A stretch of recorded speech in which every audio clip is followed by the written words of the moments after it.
continuamos en otra emisión de Diálogo Político. Mi nombre es Fernando Vázquez y hoy estoy en compañía de mi compañera. Mi nombre es Jocelyn Ibarra y el día de hoy nos acompaña una invitada de super lujo, nuestra amiga diputada Blanca Alcalá Ruiz. Un gusto tenerte. Gracias Jos, gracias Fer, gracias a todos los cibernautas que se conectan en sus programas y en sus emisiones de cada semana.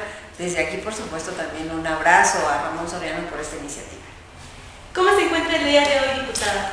Pues muy bien, muy contenta. La verdad es que con mucho trabajo, aunque estamos en receso, la verdad es que la bancada, en este caso el grupo parlamentario del PRI en la Cámara de Diputados, estamos ya preparándonos con todo lo que implica el trabajo de nuestras reuniones plenarias de cara a lo que será el segundo año del ejercicio de esta legislatura. Y en ese ínter, pues bueno, también viendo cómo va desarrollándose el Parlamento abierto, que en materia electoral hoy se está teniendo lugar en la Cámara y en el que hay temas pendientes, no solo la iniciativa del presidente con la que no coincidimos, les adelanto, pero sí hay muchos temas de más de 40 iniciativas que han presentado compañeras y compañeros de todas las bancadas y temas que incluso se tienen que legislar antes de la elección del 24, sobre todo pensando en todas esas acciones afirmativas que por primera vez hoy ha permitido que en la Cámara de Diputados Federal, por ejemplo, tengamos diputados migrantes, diputados representantes de personas con capacidades diferentes, de la comunidad afroindígena, por ejemplo, y afrodescendientes, la comunidad LGBT más Q, o sea, todos estos son resultado de cómo las minorías que en ocasiones estaban pues no representadas o habían sido discriminadas, claro, hoy tienen ya pues una representación en la Cámara, pero está pendiente realmente saber cómo tendría que reglamentarse para asegurarse que efectivamente en una Cámara democrática, plural, pues todas las voces sean escuchadas. Para llevarse una puedan, claro, exactamente. Entonces, pues bueno, como verán, intensa, sí, con mucho trabajo. Sí, siempre intensa y ya preparándonos, insisto, en lo que tendrá que ser el regreso con la discusión quizá la más emblemática que tiene la Cámara de Diputados, que es el paquete fiscal, o sea, la aprobación de las leyes de ingresos, del presupuesto de egresos, en donde todo un tema, y en donde siempre sabemos que en el caso de la oposición, el PRI, el PAN, el PRD, en la Alianza Va por México, hemos buscado presentar siempre argumentos muy racionales, muy bien analizados, propuestas inclusive de lo que hemos llamado en el año pasado una propuesta alterna y que desafortunadamente para quienes nos escuchan el día de hoy, pues la votación no nos permite que vayan tomándose en cuenta y lo que nos hemos encontrado es a una mayoría oficialista de Morena y sus aliados en donde no le han dejado cambiar ni una coma al presupuesto y las consecuencias pues son tremendas, Fernando, la verdad, para el país y para muchos estados, para muchos municipios, pero sobre todo para la gente. Ya platicaremos de ello. Sí. Perfecto, me gustó mucho y sí se nota la gran labor que ha realizado, pero cuéntame, primero que nada me gustaría saber un poco más de Blanca Alcalá Ruiz. ¿Quién es Blanca Alcalá Ruiz? ¿Nos podría contar un poco más sobre su infancia, sobre su educación también? Claro, con mucho gusto. Pues mira, Blanca Alcalá hoy es una mujer madura, que me emociona mucho venir a esas instalaciones del PRI de la 5 Poniente. ¿Recuerdos que le traen? Sí, me traen muchos recuerdos. Yo creo que tenía pues tu edad, Dios, cuando yo empecé a hacer política de manera formal, como resultado, por un lado, de una vocación, y ahorita me voy por qué de mi infancia, y por otro lado, de una formación. ¿Por qué de vocación? Porque bueno, yo como muchas niñas, soy integrante de una familia mexicana, digamos, tradicional en el sentido de que mi padre era el único proveedor, mi madre solo se dedicaba a atendernos, a las labores del hogar, y eso significa, sí trabajaba, pero trabajaba en la casa, sí, claro. Pero desafortunadamente nosotros somos 5 hijos de familia, pero desafortunadamente siendo niños, mi padre fallece, y eso obliga a que mi madre pues se haga cargo de nosotros como jefa de familia. Y esto sin duda marcó mi niñez, en lo que implicaba pues ponerle mayor rigor a salir adelante.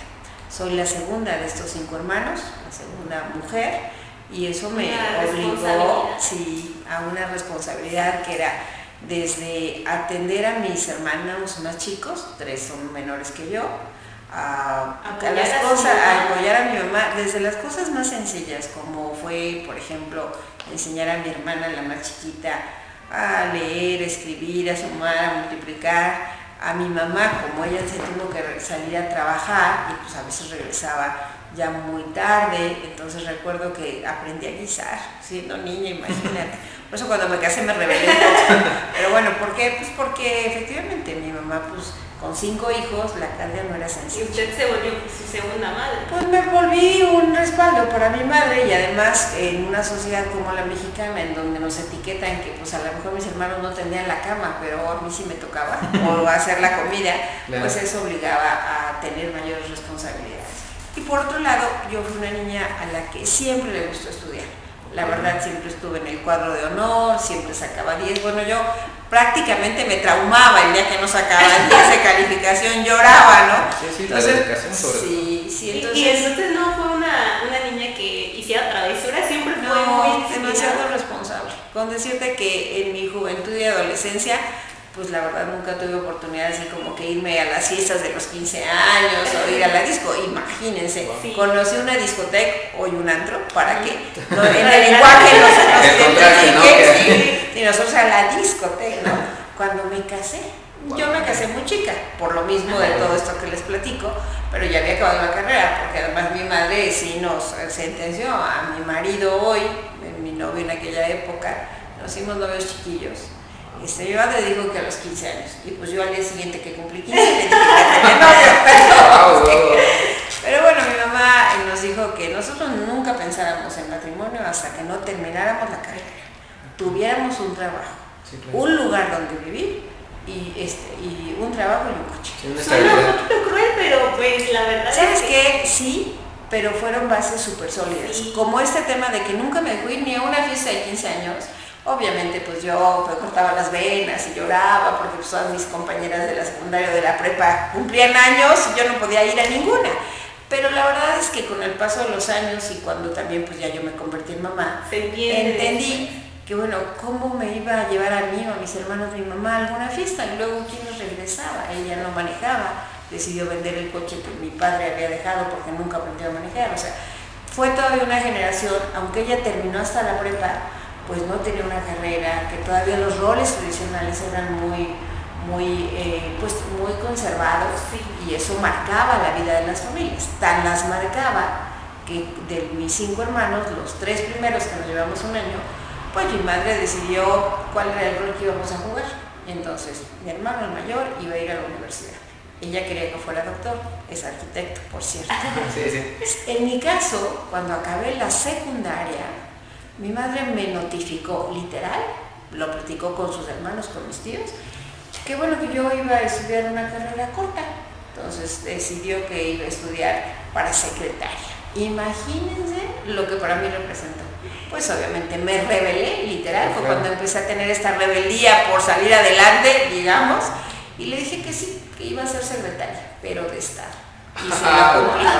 Muy bien. Sí, la verdad que... no le tenía preparado completamente. Sí, la verdad que sí. Obviamente esta rebeldía me llevó que en lugar de que aunque mi madre me inscribió a una escuela técnica comercial, porque pues ella quería que estudiara secretaria y auxiliar contable, lo recuerdo perfecto, pues yo me vine a inscribir a la preparatoria Zapata de la Benemérita Universidad Autónoma de Puebla, al Carolino, solita. Sí.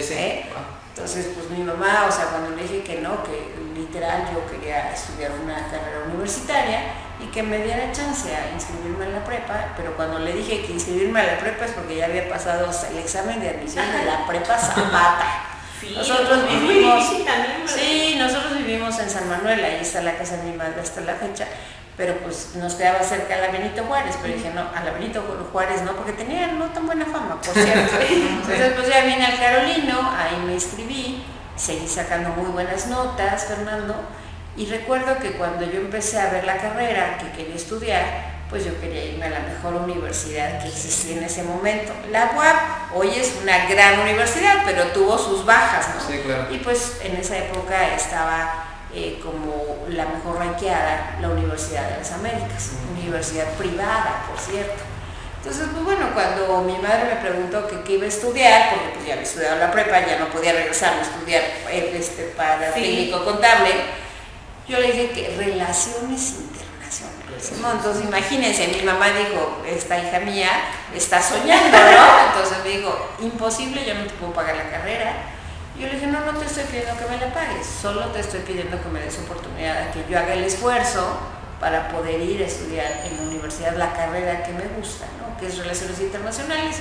No se llamaba Ciencia Política, pero pues llevábamos, digamos, la mayor parte de las materias era Ciencia Política y Economía, ¿no? Sí, claro. Entonces mi madre me dijo, ok, pues haz todo el esfuerzo para conseguir la beca, pero ya terminaste la prepa, si no te dan la beca, tienes que presentar el examen también en Economía en la UAP para que hoy tenga una segunda opción. O sea, hoy me dijo, hoy lo único que no se puede es que si te quedes sin acabar el proyecto universitario.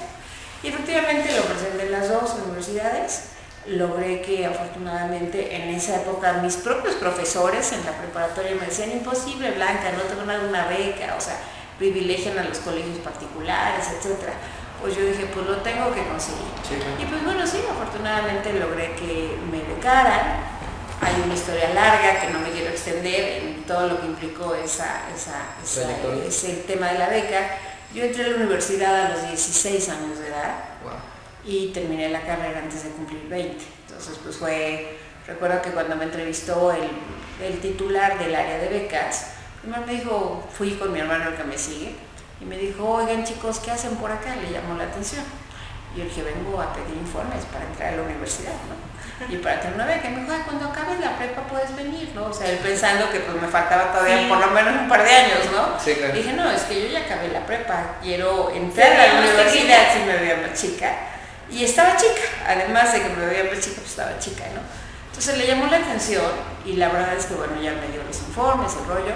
Y después incluso él hizo el estudio socioeconómico cuando fue a mi casa a ver dónde vivíamos, quiénes éramos, etc. O sea, un poco yo le platiqué, siempre he sido platicadora, perdón a los cibernautas porque no he dejado que ellos hablen, pero bueno, eso formó parte de la historia, digamos, de cómo entré a estudiar y cómo me fui formando en esta vocación de la que yo te decía referencia, primero por todo lo que implicó la historia de mi madre para sacarnos adelante, que, sí, claro. Pues, imagínate, 5 hijos, mi hermana la más chiquita tenía 1 año, mi hermano el más grande tenía 11 años, ella pues estaba dedicada a la casa, tuvo que enfrentarse cómo volver a trabajar, cómo literal sacarnos adelante, ¿no? A los 5.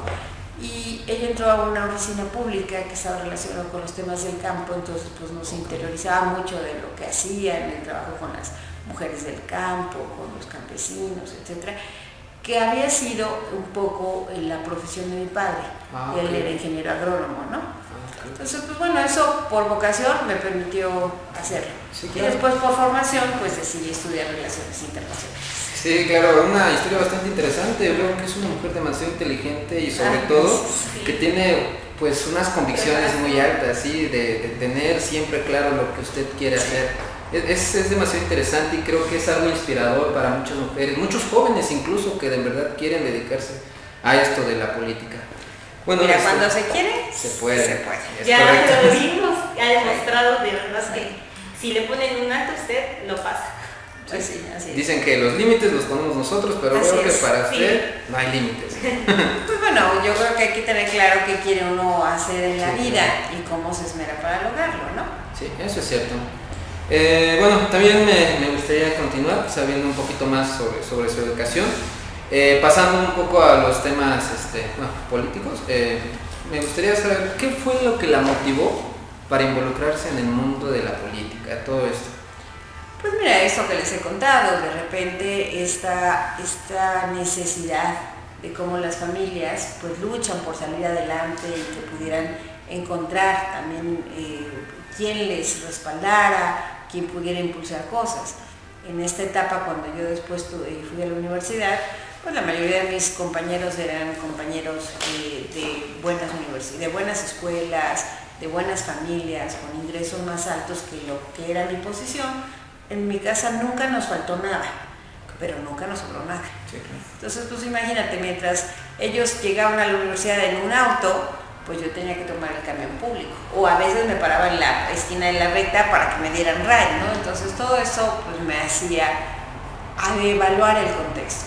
Okay, o cuando tomaba el camión, pues me encontraba a la mamá que traía al hijo enfermo en brazos, o al campesino que me contaba que le había ido muy mal en la cosecha. Entonces esas cosas como que fueron, digamos, formándome en esta vocación social que nos lleva a hacer de la política nuestra actividad, efectivamente ellos, a tener un propósito, a querer cambiar las cosas, a generar espacios de oportunidad para otras familias que incluso podrían estar en condiciones de mayor desventaja de la que le tocó a la mía, en la que, insisto, nunca nos faltó nada, pero nunca nos sobró nada, ¿no? Entonces, pues bueno, eso fue quizá parte de lo que me animó a estudiarla, convencida de que la política y sobre todo los temas de los asuntos públicos tenían que estar también conducidos como cuando una persona se enferma. Cuando una persona se enferma, pues busca al mejor médico para que lo atienda.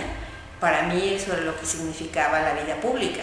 El gobierno debería de tener a las y los mejores, a gente que tuviera así la sensibilidad de conocer el problema, pero también las herramientas para diseñar una buena política pública.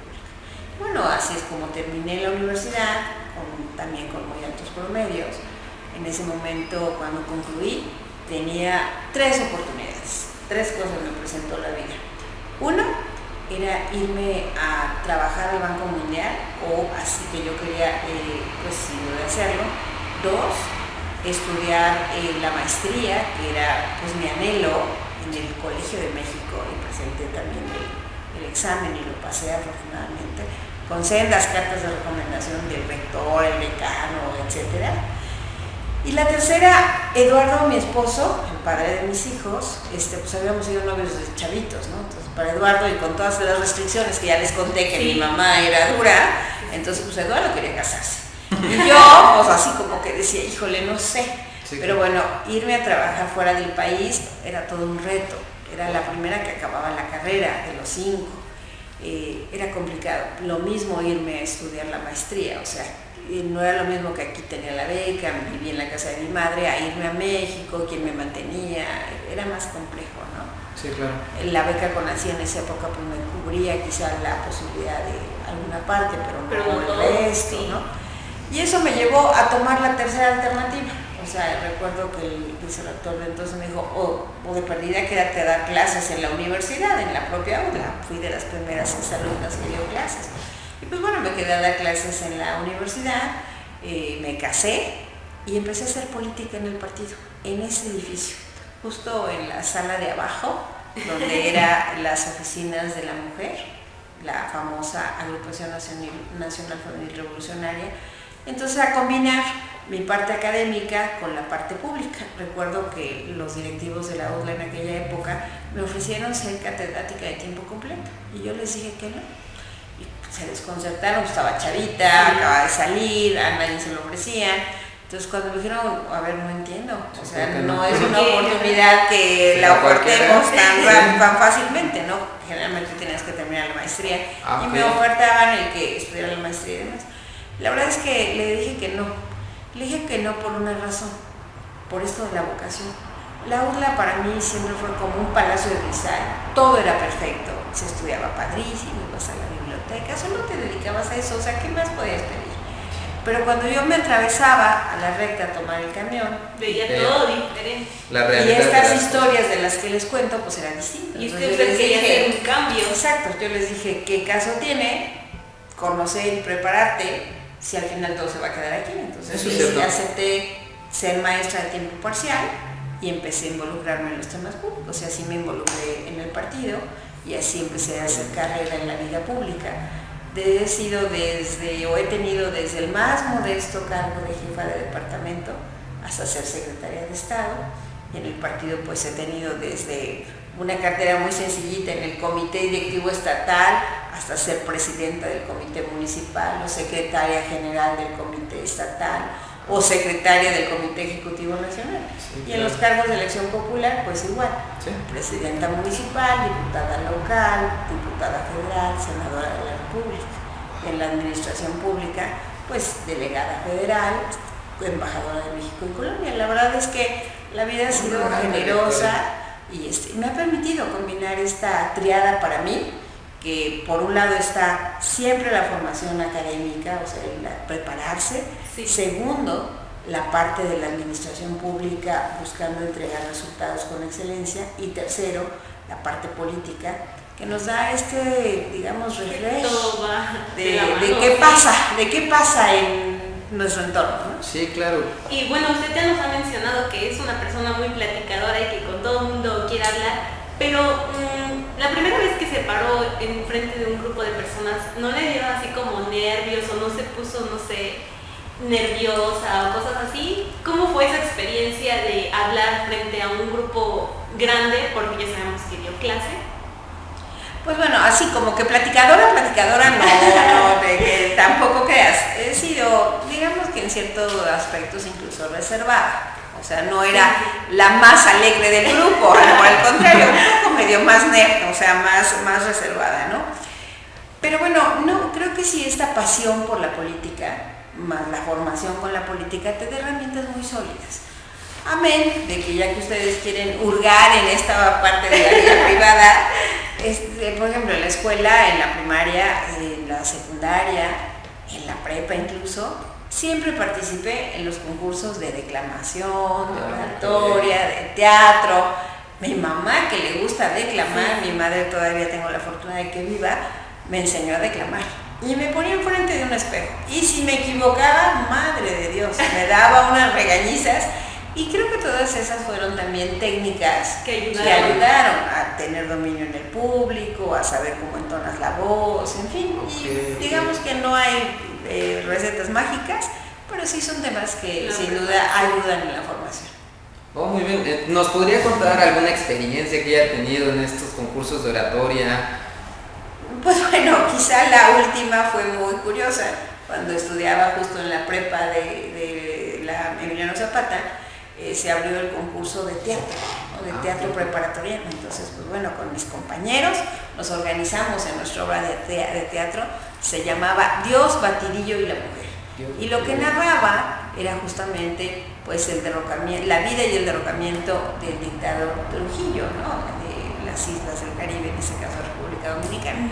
Y un personaje era un reportero, el reportero americano. O sea, era una obra de teatro que se basaba en datos o hechos de la vida real, ¿no? Un periodista, David Smith, y su esposa, ¿no? Que pues era la que de repente hacía ahí algo de estridencia, y yo era ella, ¿no? Y entonces, pues bueno, ya nos preparamos, hicimos las cosas, etcétera, y de repente, el día del concurso, que por cierto ganamos el primer lugar, que aparece mi marido, bueno, mi novio, ahí entre el público, y pues bueno, él no sabía, no me puse nerviosa, más bien él estaba furioso, porque entonces no sabía que yo decía, oh, darling, y además, nunca me platicaste que ibas a salir en la obra de teatro. A ver, tranquilo, no pasa nada, ¿no? Pero bueno, esa fue la última que recuerdo de estos ejercicios escolares, que fue padrísimo. Además, ganar el primer lugar en el teatro universitario, nos presentamos en el teatro universitario, pues fue una bonita experiencia. Wow, muy interesante. Bueno, y hablando de su preparación, ¿en dónde estudió la secundaria? En la Federal número 1. ¿Presidente Cárdenas? Sí, claro. Es que también estudié yo ahí y la verdad es que nos ponían mucho su persona como ejemplo. Pues a que pues échenle ganas, si ustedes quieren hacer pues algo, plantéenselo como meta y pues bueno, pues me siento muy honrada. También ahí estuve en obras de teatro, también ganamos el primer lugar, pero ahí era las obras Fuente Ovejuna, creo que era la que hicimos ahí. Y pues bueno, muchas cosas. Y que también usted apoyó igual como que la infraestructura de la escuela, ¿verdad? Sí, cuando tuve oportunidad de ser presidenta municipal, recuerdo que mi última actividad, en aquella época decidí que, hablando de todos estos temas de desigualdad, de oportunidades, me propuse que todas las escuelas primarias y secundarias de Puebla tuvieran conexión a internet. Y eso implicaba tener un aula de medios. Hoy ya eso está rebasado, pero sí logramos que absolutamente todas las primarias y todas las secundarias poblanas, incluso las de las juntas auxiliares, tuvieran acceso a internet. Era súper apasionante ver, por ejemplo, en San Andrés Azuñatla, cómo los niños de las primarias se sentaban enfrente de la computadora y sus mamás atrás de ellos, o sea, veían cómo sus hijos se conectaban al mundo con cosas diferentes. O sea, era un descubrimiento padrísimo. Ahí pusimos en Guadalupe Tecola, por ejemplo, tuvimos que poner una antena satelital porque la señal era muy mala. Y mi última actividad como alcaldesa fue en mi seminario. Entonces ahí obviamente, además del aula de medios que ya lo tenían, pero le equipamos mejor, hicimos algunas otras mejoras en las instalaciones, el campo deportivo, cosas así. Sí, la ponían mucho como ejemplo. Sí, y pues bueno, para mí era como esa deuda moral, porque al final, la verdad, yo sí creo que la formación de las escuelas públicas en nuestro país era muy buena. O sea, yo podía competir académicamente hablando, pues con compañeros que salían de otras escuelas privadas, ¿no? En donde a lo mejor los grupos eran más reducidos, o habían tenido, claro. Y no, la verdad es que mi gran reto era demostrar que en México, y además estoy convencida, sí tuvimos, no sé ahora, tengo mis reservas, pero sí tuvimos educación de excelencia entre los maestros de aquella época que tenían el oficio, que daban todo en el aula, ¿no? O sea, y pues bueno, hay un montón de anécdotas de esa época. Sí, y ahorita tomando el tema y esto que estabas platicando de tu escuela, yo también tuve una experiencia con usted, señorita Blanca. Yo la conocí hace tiempo, yo estaba chavito, ¿no? Tenía alrededor de unos 10 años. Seguimos muy chavitos, ¿no? Bueno, seguimos chavitos. Muy bien. Sí, tenía aproximadamente 10 años cuando usted se acercó a mi escuela. Recuerdo que usted estaba en su campaña para la presidencia del municipal de aquí de Puebla. Se acercó, dio un discurso y me acerqué a saludarla a la señorita Blanca y fue la primera vez que tuve interacción con un personaje político y creo que eso también funcionó mucho para mí poder inspirarme en este mundo de la política. Muy agradable, por cierto, sí. Qué padre, hace un poco más de una década ya. Sí, hicimos campañas de alcaldes. Y sí, yo la verdad disfruté muchísimo esa etapa de mi vida. Creo que ha sido el cargo público, todos los he disfrutado mucho, en todos me he entregado, pero la presidencia municipal marcó mi vida. ¿Sí? La verdad sí marcó mi vida. Este tema de poder ver cómo de las decisiones que tomas en el corto plazo las ves traducidas en realidades, en una calle, había a veces una boca de tormenta, por ejemplo, que permitía evitar la inundación de una colonia, el rescatar un basurero como era Chapulco para convertirlo en un parque ecológico de gran tamaño, de disfrute en una colonia, en una zona popular de Puebla, o recuperar el centro histórico, por ejemplo. Sí. Para mí ha sido una gran satisfacción. Sí, claro. ¿Y cómo se siente ahorita que pues mencionamos nuestras experiencias, que usted ha sido un impulso no solamente para Fer y para mí, que también nos gustaría dedicarnos a la política, sino también para muchos que nos están viendo, que a lo mejor de alguna u otra manera han tenido una experiencia con usted y los ha motivado o nos ha impulsado? Bueno, primero muy honrada en que ustedes tengan esas expresiones sobre mi persona. Y segundo, animada de que efectivamente haya muchos jóvenes como ustedes que vean en la política un ejercicio que hacia adelante puede construir, modificar, o yo no uso la palabra transformar porque se ha devaluado, pero sí modificar pues muchos de los patrones de convivencia en la comunidad. Para eso sirve la política, para poder hacer, para poder convertir, para poder modificar y mejorar nuestra convivencia. Así que al contrario, yo les deseo que si se quieren dedicar a esto, lo hagan con la pasión y con la formación que hoy es necesario para efectivamente tomar buenas decisiones en materia de finanzas, de servicios públicos, de política social, de salud, en fin, de todo lo que tiene que ver con nuestra convivencia como sociedad. Sí, pues sí, bastante interesante, señorita Blanca. Bueno, hablando de esto de la presidencia. Dime es Blanca, porque eso de señorita Blanca. No, muchas gracias, Fer. Pero ya mi nieta se va a reír de mí. Ok, muy bien. Dime Blanca. ¿Nos podría contar alguna experiencia bastante buena sobre la presidencia municipal de aquí de Puebla, la que más haya marcado su vida, su trayectoria? ¿Cómo fue ser la primera mujer? Bueno, fue una enorme responsabilidad ser la primera mujer presidenta de la capital. Primero porque yo repito en cada intervención donde se me hace esta pregunta, que si los hombres se equivocan, sea alcalde o tal, cualquier cargo, les dicen, bueno, no pasa nada, son humanos. Pero si una mujer nos equivocamos, entonces ya ves, era mujer, no estaba preparada. Entonces eso que hace que tengamos un mayor rigor en cómo nos son, ellos cómo nos juzgan y nosotros cómo actuamos. Entonces, bueno, evidentemente creo que sí tenía yo, pues, digamos, un poco más del escrutinio, estaba más en el escrutinio público y eso me exigía a mí misma mucho más. Tengo muchas anécdotas. Quizá una que fue muy importante para mí tenía que ver justo con las mujeres. En alguna ocasión, en una gira, un niño se me acercó y me dijo que me quería decir algo al oído. Yo pensé, seguro me va a pedir un juguete, una beca, algo para él.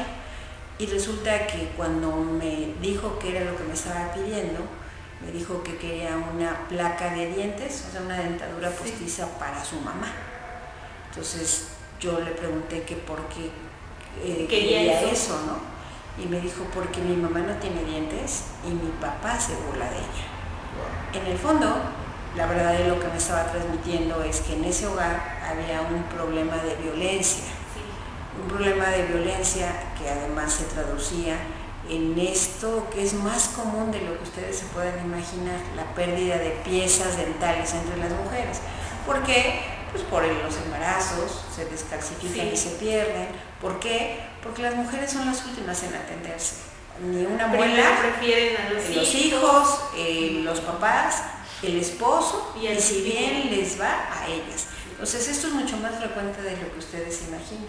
Entonces tuvimos que desarrollar un programa que se llamó Sonrisa Plena, y que yo decía que más que un problema, o que más que un programa que daba respuesta a la estética, era un programa que daba respuesta a la ética, o sea, a este sentido de dignidad que merecen todas las mujeres. Y un programa muy, sí, claro, por eso decía, más que de estética era de ética, o sea, tenía yo como mujer presidenta que darme cuenta y que responderles, y a ellas pues con eso pues les levantaba la autoestima, era un vehículo para identificar muchos de estos casos que luego se involucraban en otras cosas, ¿no? Se involucraban en temas de cursos de autoestima, de defensa personal, de empoderamiento, de formación y de trabajo para que pudieran ir a salir adelante en autonomía económica, en microcréditos. O sea, era un programa mucho más amplio que solo un componente. O sea, el programa integral de atención a las mujeres tuvo como componente el programa de Sonrisa.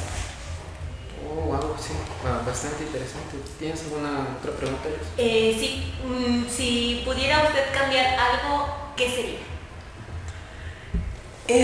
Pues yo, más que cambiar, a mí me encantaría que pudiéramos recuperar, digamos, el respeto y la solidaridad entre las personas. Creo que en los últimos años nos hemos deshumanizado como sociedad y eso es muy lamentable. Por eso vemos hoy los temas de violencia familiar, los temas de violencia en las calles, sí, claro, los linchamientos en las comunidades. Es que todo ha cambiado muchísimo. Sí, esta polarización que hay en la sociedad en los últimos años me parece muy lamentable, porque por el contrario, cuando logramos platicar entre nosotros, cuando logramos respetarnos, cuando logramos entendernos, pues sin duda hay esperanza para que podamos salir adelante. Ok, bueno, sí, esos son temas bastante controversiales y que se escuchan en el día a día. Y bueno, hay que seguir trabajando en ellos, ¿verdad? Sí. Sí, es correcto, sí. ¿Cómo se ve usted en 5 años? Pues primero quiero verme muy plena de salud, sí, todavía con muchas ganas de poder poner un granito de arena por Puebla, por mi país, y bueno, tratando de tener este entreveramiento generacional, como se dice, con jóvenes como ustedes, en donde podamos nosotros pues ir dejándoles el espacio, pero hacerlo de una manera acompasada, acompañada, que para poder complementando. Exacto. O sea, ustedes, pues nosotros después de muchos años tenemos sí sin duda la experiencia de muchas de las vivencias. Ustedes tienen el brillo, tienen el empuje, pero una cosa es insuficiente sin la otra. Exacto. Eso es cierto. Pues agradecemos muchísimo que nos haya acompañado el día de hoy. Le invitamos para próximo entrevista. Nos quedan muchas cosas pendientes por seguir platicando y pues nos despedimos. Sí, bueno, aquí colgamos el programa. Gracias, nos vemos el próximo año. Muchas gracias, Fernando, gracias, Jos, gracias a los cibernautas que nos conecten en esta ocasión. Muchas gracias. Hasta luego.